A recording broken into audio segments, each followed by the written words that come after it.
नमस्कार, मैं हर्षित तिवारी। अभय न्यूज के बुधवार 6 जनवरी दोपहर के बुलेटिन में आप सभी का स्वागत है। गुरुवार 7 जनवरी को पोष माह के कृष्ण पक्ष की नवमी तिथि रहेगी। 7 जनवरी को हिंदी फिल्मों के हास्य अभिनेता जॉनी लीवर और अभिनेत्री बिपाशा बसु का जन्मदिन भी है। इसी दिन 1943 में वाईफाई के जनक मशहूर आविष्कारक निकोला टेस्ला का निधन हुआ था। आइए अब चलते हैं उज्जैन जिले की खास खबरों की ओर। आज हनुमान अष्टमी है तो शुरुआत राम भक्त से ही करते हैं। अष्ट सिद्धि नव निधि के दाता असबर दीन जानकी माता, यानी राम भक्त हनुमान को उनकी माता जानकी ने 8 प्रकार की सिद्धि और 9 निधियों का आशीर्वाद दिया था। हनुमान अष्टमी पर सुबह से ही मंदिरों में जयकारे गूंज उठे। हनुमान अष्टमी की शुरुआत राजाधिराज के दरबार से ही की गई। भस्म आरती के बाद बाबा महाकाल के पहले श्रृंगार में हनुमान जी की प्रतिमा उकेरी गई। इसके साथ ही महाकाल मंदिर स्थित जूना हनुमान, उत्तरामुखी हनुमान, सूर्यमुखी हनुमान, खेड़ापति मंदिर सहित शहर भर के हनुमान मंदिरों में बालाजी का आकर्षक श्रृंगार किया गया। महाआरती और प्रसाद वितरण के साथ जगह जगह पर सुंदरकांड आयोजित किए गए। महिदपुर के खाक चौक स्थित रंजित हनुमान मंदिर पर महाआरती की गई। सुबह से ही हनुमान भक्तों का मंदिरों में तांता लगा रहा। खास बात यह है कि देश भर में केवल प्राचीन अवंतिका नगरी यानी उज्जैन में ही हनुमान अष्टमी मनाई जाती है। हनुमान अष्टमी के मौके पर शहर भर के मंदिरों में विशेष साज सज्जा की जाती है। अयोध्या में मर्यादा पुरुषोत्तम श्री राम जी द्वारा किए गए अश्वमेघ यज्ञ के लिए महाकाल मंदिर स्थित कोटि तीर्थ कुंड से ही हनुमान जी जल लेकर गए थे, जिसका प्रतीक महाकाल मंदिर स्थित सूर्यमुखी बालाजी हनुमान मंदिर की प्रतिमा है। विश्व भर में केवल इसी मंदिर में हनुमान जी की प्रतिमा पहाड़ के बजाय कलश में जल ले जाते हुए दिखाई देती है।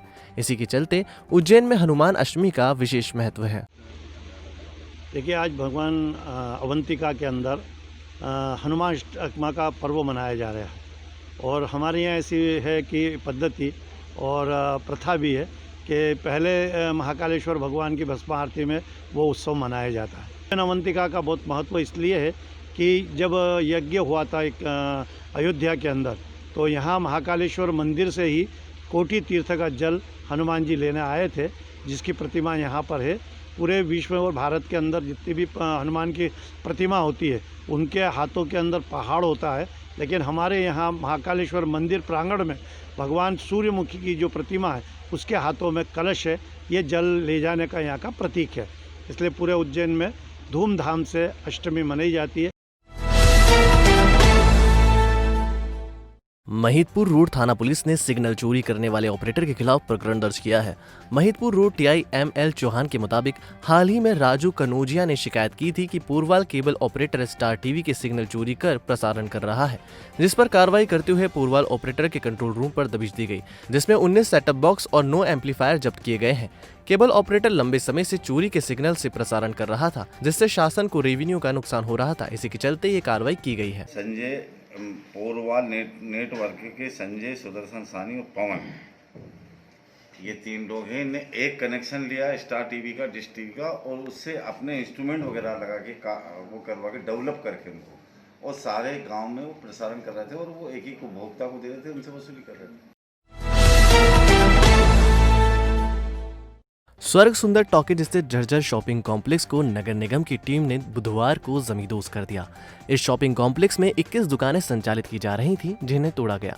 इस जमीन पर अब 5 मंजिला भव्य शॉपिंग कॉम्प्लेक्स का निर्माण किया जाएगा, जो कि 3 साल में बनकर तैयार होगा। शॉपिंग कॉम्प्लेक्स की नवनिर्मित दुकानों में मौजूदा दुकानदारों को प्राथमिकता दी जाएगी। बता दें कि कोरोना के बाद अन्य विभागों की तरह ही नगर निगम भी आय बढ़ाने के लिए जद्दोजहद कर रहा है, जिसके तहत बरसों से पेंडिंग पड़े प्रोजेक्ट को मूर्त रूप देने की दिशा में काम किया जा रहा है। शॉपिंग कॉम्प्लेक्स के निर्माण से निगम को करोड़ों की आय होगी। इसके साथ ही फ्रीगंज में भी प्रस्तावित शॉपिंग कॉम्प्लेक्स को तोड़ने की तैयारी निगम कर रहा है। यहाँ भी भव्य कॉम्प्लेक्स का निर्माण किया जाएगा। अतिक्रमण नहीं हटा रहे हैं। यहाँ पर दुकानें हैं जो काफी की व्यवस्था में है, इनको तोड़ करके यहाँ पर दुकानें बनाई जाएगी। G+4 का प्लान है।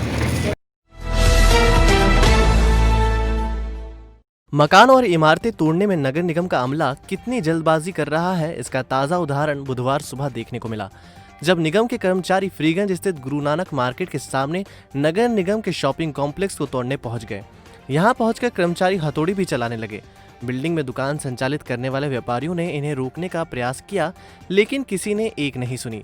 थोड़ी देर बाद जब निगम इंजीनियर मौके पर पहुंचे तो उन्हें व्यापारियों ने जानकारी दी कि बिल्डिंग को तोड़ने के संबंध में उनकी आज न्यायालय में सुनवाई है, जिसकी जानकारी उन्होंने मंगलवार शाम को निगम आयुक्त क्षितिज सिंघल को दे दी थी, जिसके चलते वे बिल्डिंग को नहीं तोड़ सकते। इसके बाद निगम इंजीनियर ने गलती स्वीकार करते हुए सफाई दी कि वे किसी अन्य बिल्डिंग की गलतफहमी में यहां पहुंच गए थे, जिसके बाद टीम लौट गई।